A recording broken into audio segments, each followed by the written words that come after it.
Cavuto decided to do a segment on Syria. But was the discussion about the policy we should take in Syria? No. Was it about the merits of intervention versus non-intervention? Or how can we stabilize the region? Or would us going in destabilize the region? No, nothing to do with any of that. It was about biblical prophecy and the end times. I'm not kidding. This just in, the Syria stuff is way old. I mean Old Testament old. That's how old I'm talking about. Don't laugh. Some biblical scholars say it's all there in black and white, like this spooky passage from Isaiah 17 about Syria itself. Behold, Damascus is about to be removed from being a city and will become a fallen ruin. That's a couple of thousand years ago. Another passage warns of growing unrest in Egypt and the rise of a fierce king. Still, are any of these writings presaging events today or merely incidents that already happened centuries ago? After all, Damascus has been overrun countless times, little more than years after these writings, by, in this case, the Assyrians back in 732 BC. But they are uncanny and they are kind of scary, aren't they? Joel Rosenberg is author of Damascus Countdown and is known for his biblical insights. And a lot of this reads very spooky, Joel. What do you make of it? Well, you know, in the novel Damascus Countdown, I imagine a scenario in which those prophecies come true in our lifetime. But we don't know that they will. But you've got a horror situation going on right now. Look, those prophecies are eschatological, meaning they are end times prophecies. They have not come true in the sense that Damascus is not only still a city, but it's one of the oldest continuously inhabited cities in history.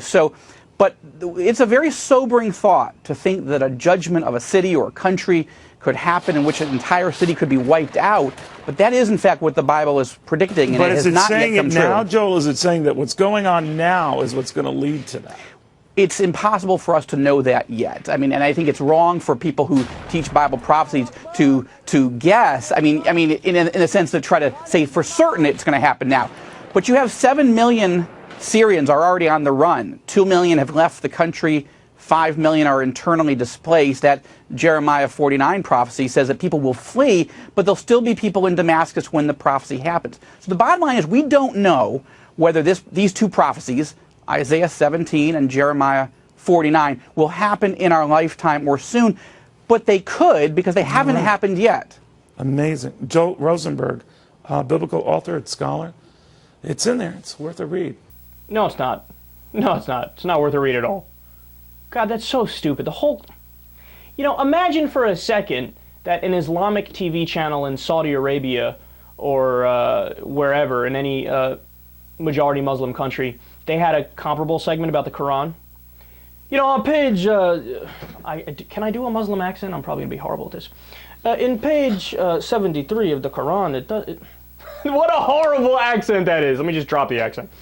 On page 73 of the Quran, it says that prophecy is going to come true and the armies of the East will bleed out in a terrible war. Is this coming true in our lifetimes, or will it not be in our lifetimes?